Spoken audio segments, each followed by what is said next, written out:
मजलिस इत्तेहादुल मुस्लिमीन व साबिक़ा रुकन पार्लिमान मजलिस इत्तेहादुल मुस्लिमीन के वार्ड नंबर 9 के उम्मीदवार काका साहब काकरे, मोहतरमा शाहीन रहीम पटेल साहिबा, मोहतरमा सादिया बेगम अमजद खान और जनाब मतीन मजीद पटेल साहब, मैं आपसे गुजारिश करने आया हूं कि 15 जनवरी के दिन आप तमाम अपने एक एक कीमती वोट का इस्तेमाल मजलिस इत्तेहादुल मुस्लिमीन के हक में करिए और आपको 4 वोट डालना है। जहां कहीं भी पतंग का निशान आपको नजर आएगा और वहां पर आपको बटन दबाना है, यानी 4 मशीन रहेंगी और आपको चारों में पतंग के निशान पर बटन दबाकर आपकी पार्टी को कामयाबी से हमकिनार करना है।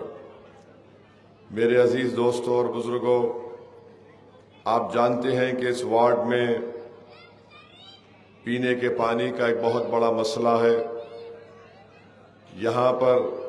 यहाँ की आवाम को, जनता को पानी खरीद कर, पीने का पानी खरीद कर इस्तेमाल करना पड़ता है। तो ये इलेक्शन इंशाअल्लाह ताला मजलिस इत्तेहादुल मुस्लिमीन के उम्मीदवारों को आप कामयाब करिए। हम अपनी पूरी कोशिश करके इस मसले को जरूर हल करवाएंगे। और आप जानते हैं कि जिस इलाके में पीने का पानी नहीं मिलता, सबसे ज्यादा तकलीफ वहां पर हमारी इज्जतदार माँ और बहनों को उठाना पड़ता। तो मैं उनको भी ये तयख़ुन दे रहा हूं कि इंशाअल्लाह ताला हम इस मसले को हल कराने की पूरी कोशिश करेंगे। वहीं पर हम देखते हैं कि यहाँ पर ख़वातीन अपने आप को गैर महफूज समझती हैं। बहुत से जगह पर जराइम होता है।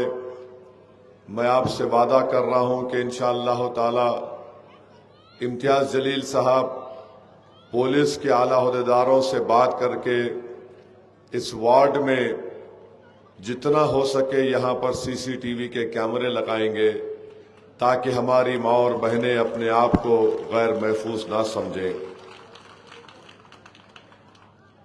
तीसरी बात यह है कि खबरस्तान में यहाँ पर अंदर रोड डालना है, मगर आप जानते हैं कि इम्तियाज जलील साहब जब एमपी थे, उन्होंने खबरस्तान की दीवार और बाउंड्री वॉल के तामीर का काम करवाया। इंशाअल्लाह ताला ये जो आपका काम है अंदर खबरस्तान के अंदर का, उसको करवाया जाएगा। फिर आप ये भी जानते हैं कि गवर्नमेंट का अस्पताल है, कोई सहूलतें उसमें नहीं है। ये काम इंशाअल्लाह ताला जरूर मजलिस इत्तेहादुल मुस्लिमीन करवाएगी। इम्तियाज जलील साहब ने अपने एमपी फंड से इस वार्ड में 30 रोड के काम मुकम्मल करवाए थे और फिर यहां पर बिजली, लाइट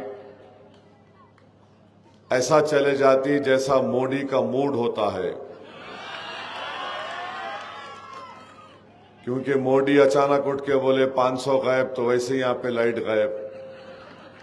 उन्होंने बोले लॉकडाउन, तो लाइट चली जाती यहां पे। तो ये एक बहुत बड़ा मसला है।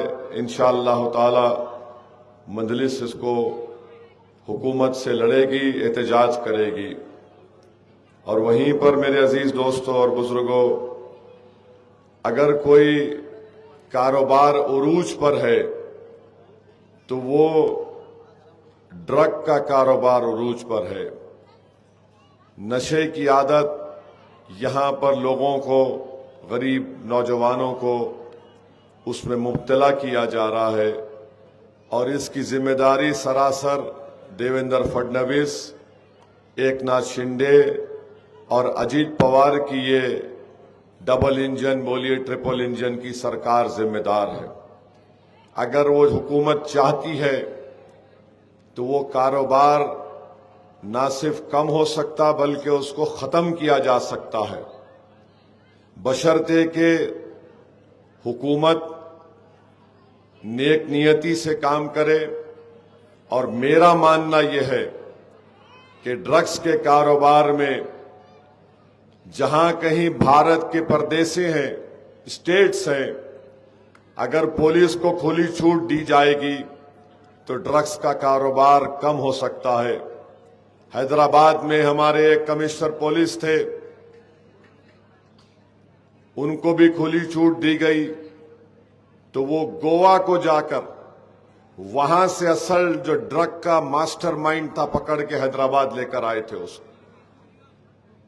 हुकूमत चाहेगी तो खत्म होगा।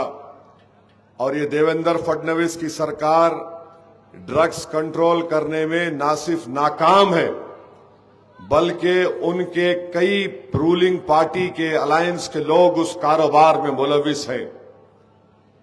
सारी दुनिया जानती है कि ड्रग्स का ताल्लुक दहशतगर्दी से, आतंकवाद से होता है। नार्को टेररिज्म हम उसको बोल सकते हैं। अफसोस यह है कि ये दीमक की तरह ना सिर्फ हमारे देश को बल्कि हमारे नौजवान नस्ल को तबाह और बर्बाद कर रहे हैं। अज़ां हो रही का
बिस्मिल्लाहिर्रहमानिर्रहीम। आपके इस वार्ड में अबरार कॉलोनी में शलकर नगर में एक पुल की जरूरत भी है। इंशाअल्लाह ताला मजलिस इत्तेहादुल मुस्लिमीन इस काम को भी पूरा कराने की कोशिश करेगी। रोड के मसाइल हैं, कई जगह पर रोड की जरूरत है। ये भी मजलिस इत्तेहादुल मुस्लिमीन आपसे वादा कर रही है। इस बल्दिया के इलेक्शन में अगर आप मजलिस के चारों कॉरपोरेटर को कामयाब करवाएंगे, मैं आपको तयखुन दे रहा हूं कि इंशाअल्लाह ताला मैं खुद यहां पर कम से कम 2-3 महीने में एक मरतबा आऊंगा औरंगाबाद को, और मजलिस के जितने कॉरपोरेटर्स इंशाअल्लाह बड़ी तादाद में जो मुंतखब होने जा रहे हैं उनकी कारकर्दगी का हम जायजा लेंगे। एक बात याद रखिए, इलेक्शन के बाद औरंगाबाद में मजलिस की तंजीम को भी मजबूत किया जाएगा और मजलिस के जितने कॉरपोरेटर हैं उन पर भी हम कड़ी नजर रखकर इनसे उनके प्रभाग में डेवलपमेंट और तरक्याती काम को करवाएंगे। मेरे अजीज दोस्तों और बुजुर्गों, दूसरी बात का जिक्र इम्तियाज जलील साहब ने किया कि जो उनकी गाड़ी पर हमला किए बुज़दिल लोग, मुझे अफसोस होता है कि ऐसे किस्म के लोग जो बुज़दिल हैं इम्तियाज जलील की गाड़ी पर आकर हमला करते हैं। भाई साहब रुक जाइए, थोड़ा रुक जाइए। लाल शर्ट,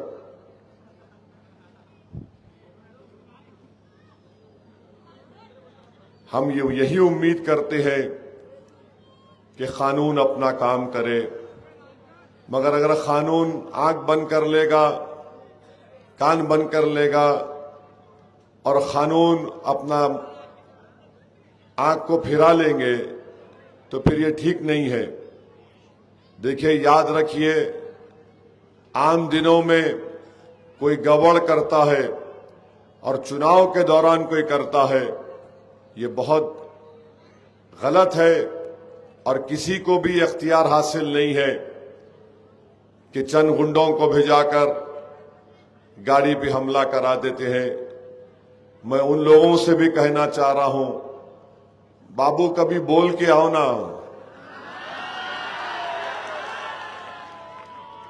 ऐसा मत करो। तुम्हारे हाथों में मेहंदी लगी हुई थी, मैं जानता हूं, और याद रखो, ऐसी आग को मत जलाओ जिसको तुम नहीं बुझा पाओगे। तुम एक खेल खेल रहे हो। मैं जानता हूं कि बीजेपी के बड़े बड़े नेता आमदार के पास तुम गुलामी करते हो, उनके घर के टट्टू हो तुम, वहां कर लेना। अगर तुम ये समझ रहे हो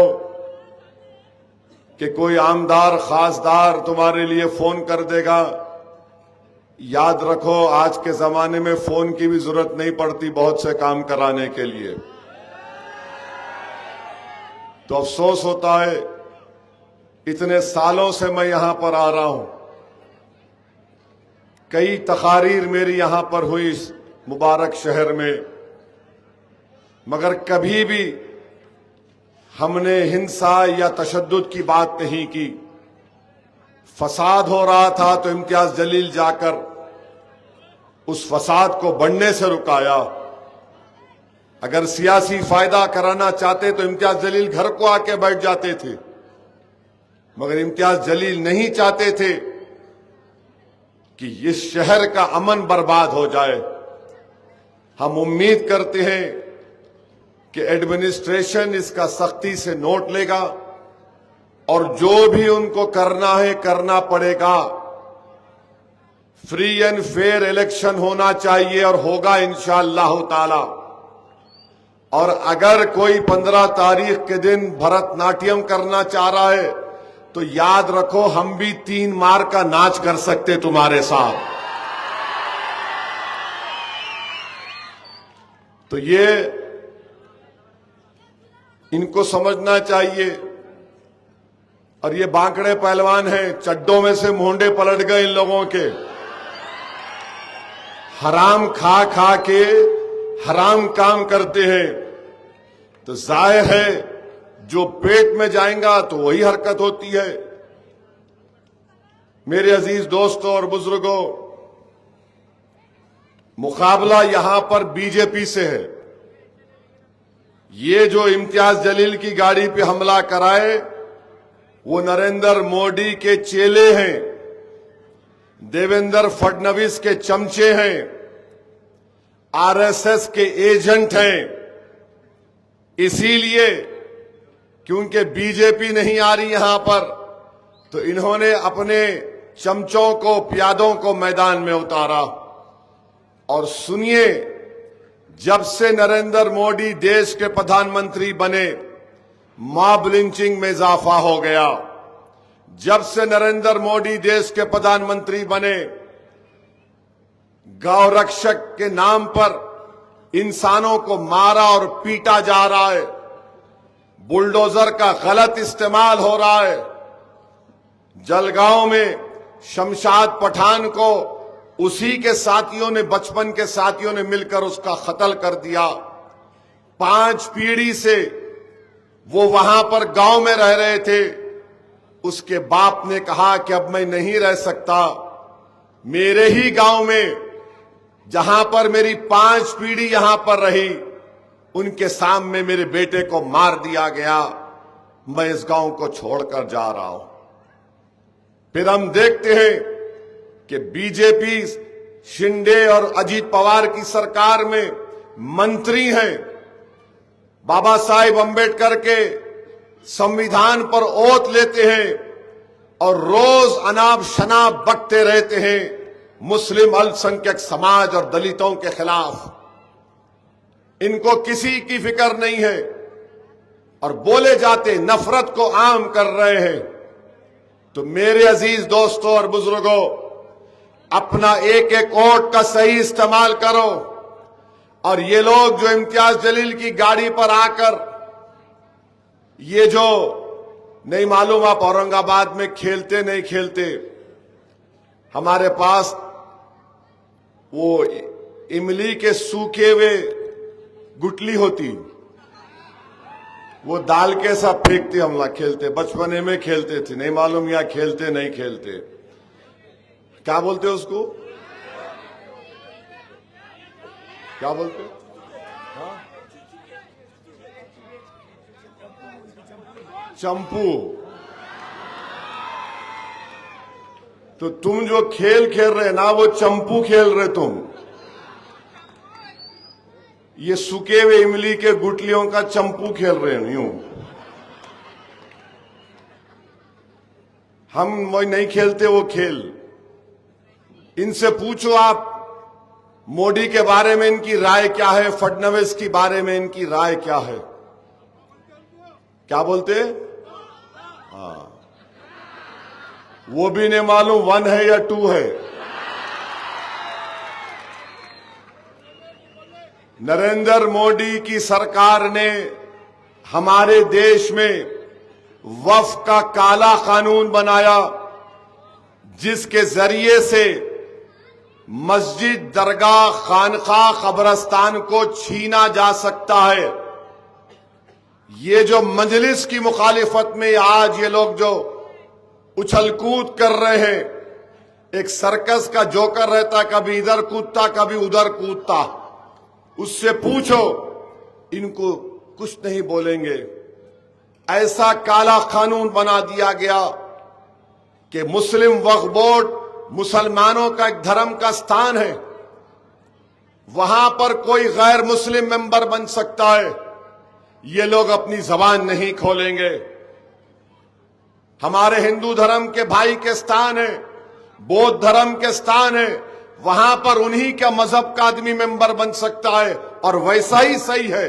मगर जब मुसलमानों के धर्म स्थान की बात आई वक्फ बोर्ड की, तो मोदी ने कहा कि नहीं, यहां पर कोई गैर मुस्लिम कोई मेंबर बनाया जा सकता है। मेरे अजीज दोस्तों और बुजुर्गों, वक्फ की जायदाद पर अगर कोई कब्जा करता है, तो चाहे वो 20 साल 12 साल से कब्जे में हो, उस जायदाद का मालिक वक्फ बोर्ड होता है। तो मोदी ने कहा कि लिमिटेशन एक्ट अप्लाई होगा, जो 12 साल से कब्जे में मालिक हो जाएगा। वक्फ बोर्ड का मालिक अल्लाह होता है, इंसान नहीं होता है। अगर कोई महाराष्ट्र में औरंगाबाद में मस्जिद, दरगाह, एएसआई की 100 साल पुरानी इमारत है और प्रोटेक्टेड मॉन्यूमेंट है, तो उसका मालिक अब वक्फ बोर्ड नहीं है, उसका मालिक आसार कदीमा है, जो नरेंद्र मोदी की सरकार के मातहत आ जाएगा। और कभी भी उस दरगाह को, मस्जिद को ताला लगा दिया जाएगा, या फिर ये कहा जाएगा कि सिर्फ तुम जुम्मे की नमाज पढ़ो आकर, या फिर कहा जाएगा कि जोहर और असर की नमाज पढ़ सकते सिर्फ आप। ये कानून बनाया गया। कलेक्टर को पूरे अख्तियारात दे दिए गए। कलेक्टर वक्फ प्रॉपर्टी को नॉन वक्फ डिक्लेयर कर सकता है। जाकर किसी वकील से पूछो आप कि असदुद्दीन ओवैसी ये कह रहा था। मैं इसलिए कह रहा हूं कि पार्लियामेंट की ज्वाइंट वर्किंग कमेटी का मैं मेंबर था। 6 महीने हम लोग उस पर मेंबर था। मैंने 127 पेजेस की हिस्ब-ए इख्तिलाफ की रिपोर्ट दी, डाइसेंट रिपोर्ट दी। उसके एक 44 तरमीमात को जबानी जानता हूं। बताइए आप, अगर हमारे मजहबी जगहों को कोई कानून बनाता हासिल करने के लिए, और मेरी बात याद रखो, खुदा ना खास्ता संभल की मस्जिद अब परेशानी के माहौल में आ चुकी है कानून बनने के बाद। क्या तुमने नहीं देखा कि दिल्ली में 100 साल पुरानी मस्जिद है, सर्वे होता है, मस्जिद कमेटी को नहीं मालूम, सर्वे हो जाता। 1970 का गजीट है कि यह वक्फ की जायदाद है 100 साल पुरानी, यानी 1970 का गजीट कह रहा है कि 100 साल पुरानी, यानी 140 साल पुरानी मस्जिद, और उसकी जगह पर हाई कोर्ट ने गलत फैसला दे दिया, उसको रेफर करना था ट्राइब्यूनल को। दिल्ली वक्फ बोर्ड क्योंकि बीजेपी के कंट्रोल में है, गूंगा और अंधा बन गया, और सुबह 1 बजे बुलडोजर लाकर उस मस्जिद की जो जायदादें थी तमाम को तोड़ दिया गया। मेरे भाई याद रखो, हमेशा हमको नुकसान गैरों से ज्यादा अपनों से हुआ है। टीपू सुल्तान से गद्दारी करने वाले कौन थे? मुसलमान थे। जगह बताई अंग्रेजों को, यहां से आ जाओ और टीपू पे हमला करो।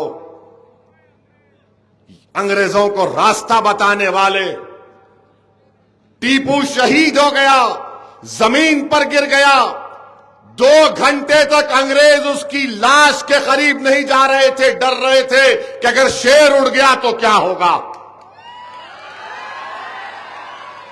2 घंटे तक अंग्रेज का जनरल आया और टीपू की बड़ी मुश्किल से लोगों ने उसको हाथ लगाया तो बोला ये जिंदा है, इसका जिस्म गर्म है। उस टीपू से गद्दारी करने वाले जिसने अंग्रेजों के खिलाफ लड़ाई लड़ी, यही हमारे लोगों ने गद्दारी की। इसीलिए बाबा साहिब अंबेडकर ने जब संविधान बनाया, उस संविधान की पहली किताब जो देश को दी गई, उसमें राम, सीता, लक्ष्मण की भी फोटो है, गुरु नानक की है, और उसमें फोटो है झांसी की रानी की, और उसमें फोटो है मेरे हीरो शेर टीपू सुल्तान की भी उसमें फोटो है। अब यह और बात है कि आरएसएस बीजेपी को बड़ी तकलीफ होती। अरे ये आरएसएस वालों से पूछो कि उनका कोई एक नेता अंग्रेजों से लड़ते हुए जेल को गया था क्या? तो बोलेंगे हेगडेवर गए थे। कब गए थे हेगडेवर? हेगडेवर खिलाफत मूवमेंट की ताईद में जेल को गए थे हेगडेवर। आज ये बड़ी बड़ी बातें नफरत करते हैं मुसलमानों से, और हेगडेवर जेल को गए तो गांधी ने कहा जो जेल को गए खिलाफत मूवमेंट में वकील को नहीं रखेंगे, हेगडेवर वकील को रख लिए। सजा हुई तो कोई जेल को गया तो दुबला होके निकलता, मोटा होके निकलता? बोलो। मैं भी जेल को गया, 5 मरतबा जेल को गया। चंद्राबाबू नायडू को ख्याल आया कि मैं इसका ससुरा बन के इसको जेल में डालूंगा। डाला मुझे 40 दिन। मैं 40 दिन 30 दिन एक कमरे में अकेला रहता था मैं, मुझे कोई फर्क नहीं पड़ा। अकेले कमरे में डाल के रखे 30 दिन मेरे को। तो बहरहाल हेगडेवर मोटे होके निकले। उसके बाद एक आरएसएस वाला क्या अंग्रेजों के खिलाफ अपनी जान खोया? आज देशभक्ति का ज्ञान हमको बांटने वालों बताओ तुम। मैं इसलिए कह रहा हूं क्योंकि यहां पर मजलिस का मुकाबला बीजेपी आरएसएस से हो रहा है और उनके एजेंटों से बोल रहा हूं। जाकर तारीख पढ़ो, बताओ कोई आरएसएस वाला अंग्रेजों से लड़ता हुआ मारा गया? नहीं बता सकते। मैं तुमको बताता हूं, क्विट इंडिया मूवमेंट का नारा यूसुफ मेहर अली ने दिया था, जो मुंबई बंबई का रहने वाला उस वक्त का। साइमन गो बैक का नारा यूसुफ मेहर अली ने दिया था। काला पानी की सजा सबसे पहले कौन गया था मालूम आपको? इसी औरंगाबाद शहर में एक मुसलमान रोहिला पठान था, उसको पकड़ लिया गया। तो हैदराबाद में मक्का मस्जिद के इमाम जुमे की नमाज के बाद खुतबा देकर मुसलमानों से कहा कि चलो अंग्रेज की रेजिडेंसी पर सुल्तान बाजार में, क्योंकि यहां पर औरंगाबाद में एक जियाले मुसलमान को पकड़ लिया गया था। तो ये रिश्ता हैदराबाद औरंगाबाद का कभी खत्म नहीं होगा। और याद रखो दुश्मनों, औरंगाबाद में कुछ होगा तो हैदराबाद से शेर आएगा यहां पर। वहां पर गड़बड़ हुई। सुनो, वहां पर क्या हुआ, उस मक्का मस्जिद के इमाम ने अंग्रेज के हेडक्वार्टर पर हमला हुआ, गोलियां चली। तुर्रेबाज खां थे। तो उस आलिम दीन को काला पानी अंडमान में है, सबसे पहला मुल्जिम मुसलमान था। कोई आरएसएस का चड्डी या पैंट पहनाने लट फिराने वाला नहीं था। और वहीं पर थे। अंग्रेज बोले कि बूढ़ा हो गया, लेके जाओ। तो निजाम बोले नहीं, ये आएगा तो और खतरनाक हो जाएगा। तो ये तारीख पढ़ते नहीं और झूठ बोलते, हम पर इल्जाम लगाते बांग्लादेशी। अरे बांग्लादेशी छोड़ो, हम जिंदा रहते तो अपनी मां की कोख से इस जमीन पर पैदा होते। जब बड़े होते तो जमीन पर सजदा करते, अल्लाह की इबादत करते हैं।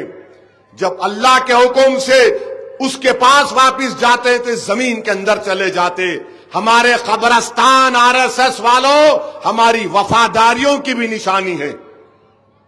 तो मेरे अजीज दोस्तों और बुजुर्गों, आप अच्छा पेट्रोल की कीमत क्या है बोलो?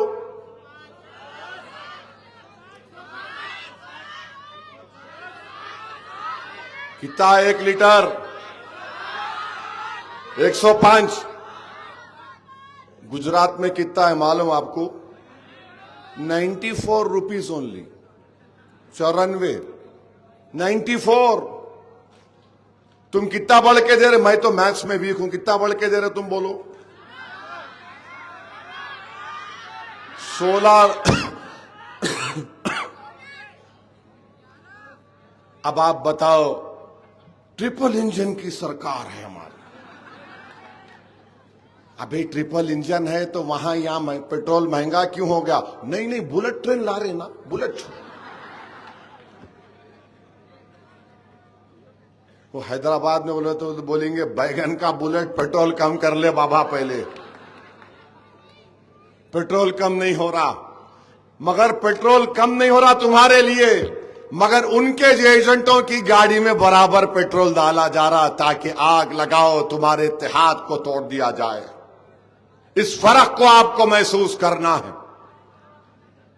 इनके पास कोई प्रोग्राम नहीं है। इतने साल से औरंगाबाद में बल्दिया आपके पास है, तुम पीने का पानी हल नहीं कर सके, तुम यहां पर कुछ नहीं कर सके। और हर चुनाव आता, गाली किसको देते हो? ओवैसी को गाली देते। अब तो शिंदे की सभा में पतंग आई तो बोला कटी। कोई कटता नहीं। जो अल्लाह के नाम पे कटता वो जिंदा होता है, याद रखो, मरता नहीं है वो। क्या करोगे तुम? क्या करोगे तुम बताओ? सारी दुनिया देख रही है तुम्हारी हरकतों को। ये बड़ा हमको बांग्लादेशी बोलते मुसलमानों को। आपको मालूम, मोदी की एक बहन दिल्ली में बैठी हुई है, उसको नहीं भिजाते बांग्लादेश को। क्यों नहीं भिजाते उसको? भिजाओ ना उसको। देवेंद्र फडणवीस बोल रहे हम 100 बस तैयार रखे। क्या करते तैयार रख के? बैठ के फिरते। दूल्हे कैसा तुम उसमें? हम 100 बस तैयार। कौन है तुम? Identification of a foreigner is the responsibility of MHA। वजारत दाखिला को देखना पड़ता है। वो भी कैसे? 3 आईएएस ऑफिसर एमएचए के डिसाइड करते, फैसला करते, फिर फॉरेनर्स ट्रिब्यूनल को जाता।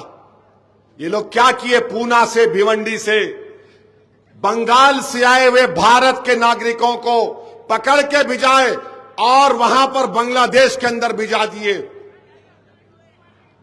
मेरे भाई, ये काम ये लोग करना चाहते हैं। अच्छा, वहां से अगर बांग्लादेश से कोई आ रहा यहां पर महाराष्ट्र में, तो क्या कर रही मोदी सरकार? बॉर्डर कंट्रोल तुम्हारे पास, पुलिस तुम्हारे पास, इंटेलिजेंस तुम्हारे पास नहीं। वो बहुत पोरस बॉर्डर है, कट्टा। अरे तुम क्या कर रहे फिर वहां पर? बांग्लादेश पर जो फेंसिंग करना, 11 साल में कितने किलोमीटर की फेंसिंग मोदी आप करे बताओ देश को? 10 किलोमीटर की फेंसिंग नहीं करे। और आज वो बांग्लादेश में आईएसआई जाकर बैठ गया, चाइना जाके बैठ गया, और ये आरएसएस बीजेपी वाले बांग्लादेश बांग्लादेश बोल रहे। अरे जालिमों, तुम्हारे दिमागों पर पर्दा भी पड़ा हुआ है। तुम आखिरी ट्यूबलाइट हो।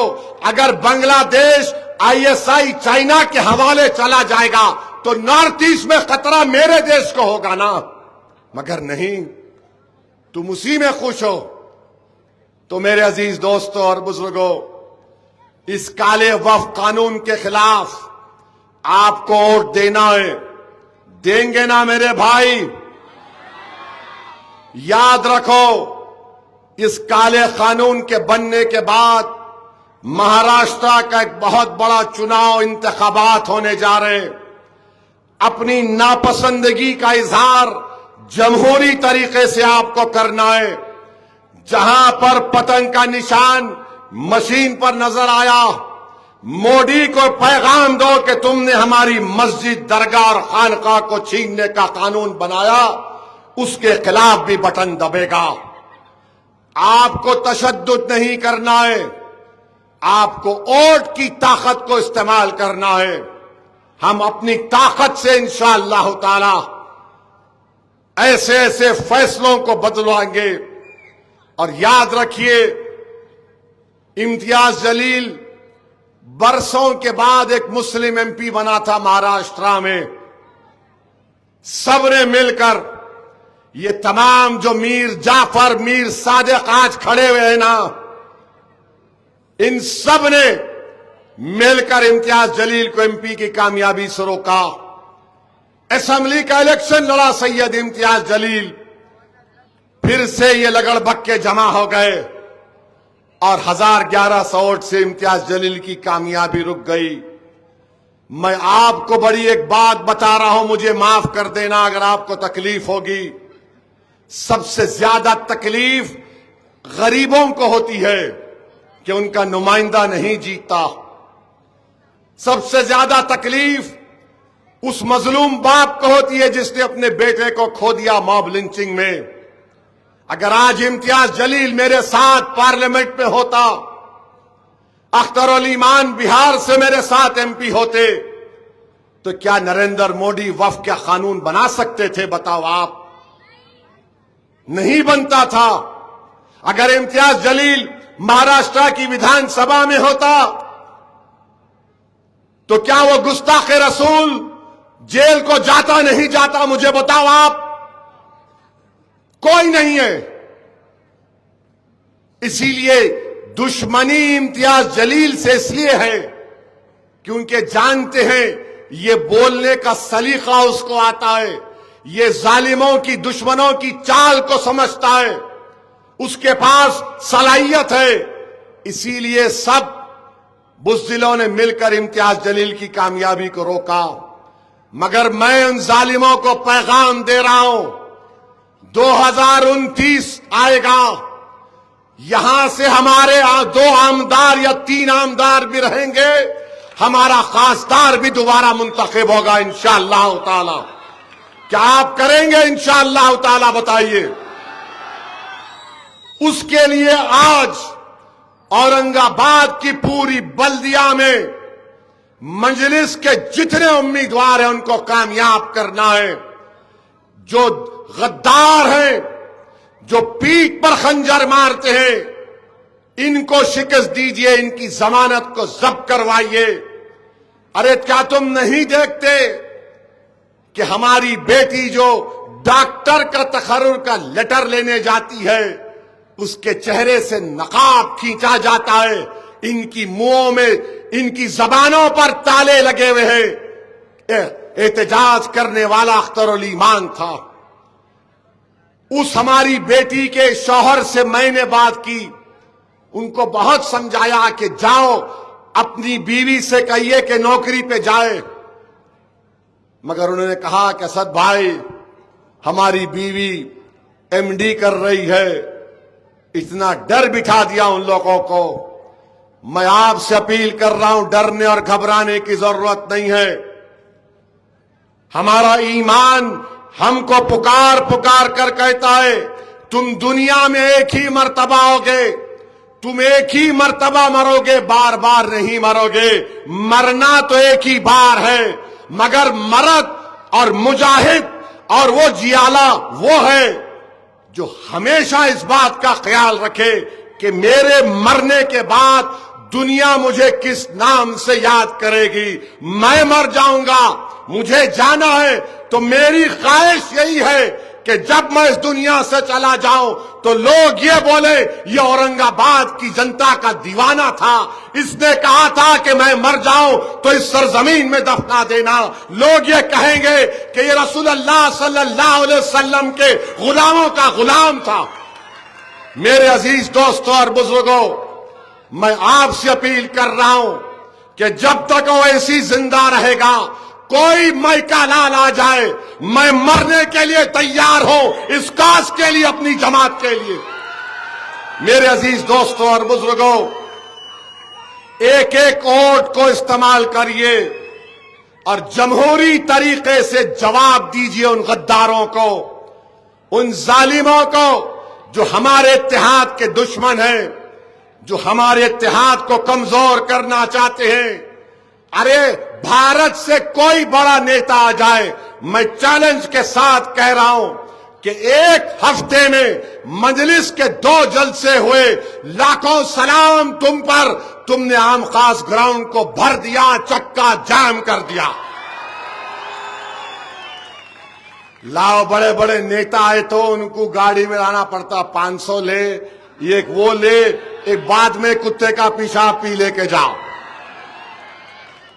मजलिस का जलसा होता है, ये तुम्हारी मोहब्बत है। मेरे पास तो अल्फाज नहीं है कि मैं कैसे अदा करूं। मैं सलाम करता हूं हमारी मां और बहनों को भी। जब कभी भी पैदल दौरा करता हूं तो हमारी मां और बहनें और बेटियां जिस मोहब्बत से मुझसे पेश आती है और जिस तरीके से आकर कहती है कि असद भाई हम तुम्हारे साथ हैं, तुम आगे बढ़ो, तुम आगे बढ़ो। आज एक हमारी एक ज़ईफ मां आ गई, आकर मेरा हाथ पकड़कर कहा तुम लड़ना, पीछे नहीं हटना, तुम लड़ना, पीछे नहीं हटना। मेरे रोंगटे खड़े हो गए। मैंने दिल में अल्लाह से दुआ की, परवरदिगार इस औरत की दुआ तू कबूल कर ले, तू मुझे हमेशा इस काबिल बना के मैं लड़ता रहूं मजलूमों के लिए, चाहे वो मुसलमान हो, दलित हो, कोई हो। तो मेरे अजीज दोस्तों और बुजुर्गों, लड़ाई लड़ना है। दुनिया दारुल अमल है, दारुल जजा रसूलुल्लाह सल्लल्लाहु अलैहि वसल्लम की शिफात पर हमको मिलेगा इंशाअल्लाह। मगर ये दारुल अमल है, मसाइब और मुश्किलात हैं। डरना नहीं, मायूस नहीं होना।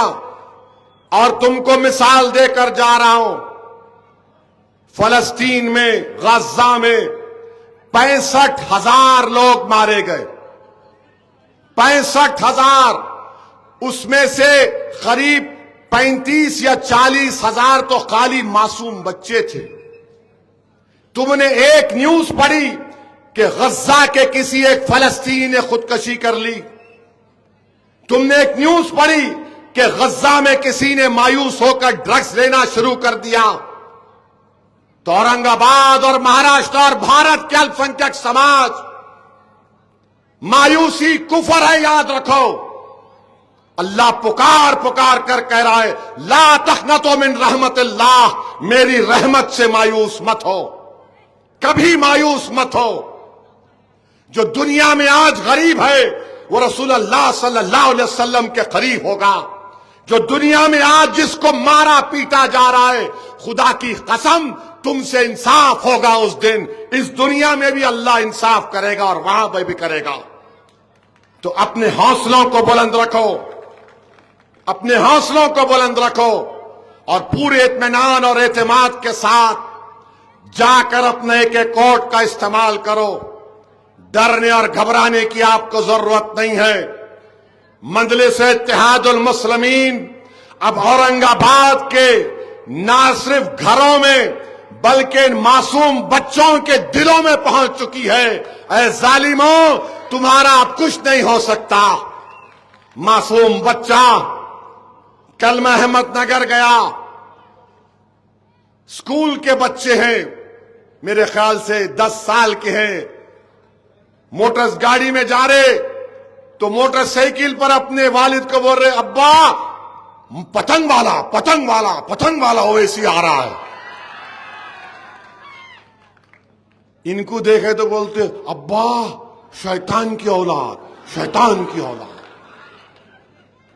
इब्लीस की औलाद। इनको देखते कि ऐसा डरावनी चेहरा कैसा है, देखो आप। तो मेरे अजीज दोस्तों और बुजुर्गों, 15 तारीख के दिन आपको पतंग के निशान पर बटन दबाना है। ये नेशनल चैनल के लोग भी आए, टाइम्स नाउ भी है, थैंक यू। अब आपको भी बताता हूं, पिछले बार विधानसभा के इलेक्शन में नारेगांव में और आम खास ग्राउंड पे मैं 15 मिनट बोलते कि उन्हें चला दिए, दूल्हा बना दिए मेरे को। मगर खुदा की शान देखो आप, इनका बोलना इन पे भारी पड़ गया। कुदरत के फैसले कैसे होते देखो आप। 15 मिनट में बोला तकरीर को, 15 मिनट बाकी है 10 बजने में, ओ इसी 15 मिनट बोले। तो अल्लाह कुदरत का निजाम ऐसा है कि खुद फैसला हुआ कि 15 तारीख को पतंग पे बटन दबाओ। मैं नहीं बोला 15 मिनट, ना मैं 15 बोला। हां, किसी के 15 बच्चे हैं तो कोई बात नहीं, क्योंकि आजकल बीजेपी के लोग बोल रहे 4 पैदा करो, पैदा करो। नहीं, पैदा करना चाहिए। हमारी आबादी बूढ़ी हो रही है। 20-25 साल के बाद इस देश में 12-13% लोग बूढ़े रहेंगे। जब महंगाई क्या होगी सोचो आप। तो खैर, बोलने का मतलब यह था कि मैं नहीं बोला 15 के दिन ही आपको 15 मिनट के लिए नहीं, 10 घंटे आपको खाली जाना, दबा दबा दबा दबा दबा दबा, ऐसा दबाना मशीन को कि अगर अल्लाह मशीन को जबान देगा तो बोलेगे, अरे बस करो रे औरंगाबाद वालों, कितना मारोगे मेरी।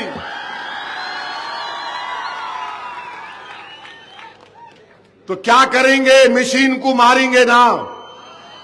ये उंगली उठाना, पतंग देखते कि ये ले, ये ले। तू गाड़ी पे एक मुक्का मारा, 4 ले। तू वफ का कानून बनाया, ये 4 ले। तू मेरे को बांग्लादेशी बोला, ये 4 ले।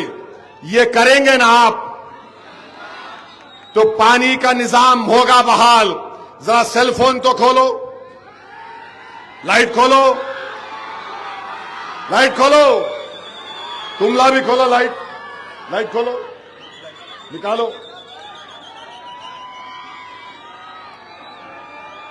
नारे तकबीर, नारे तकबीर, नारे तकबीर।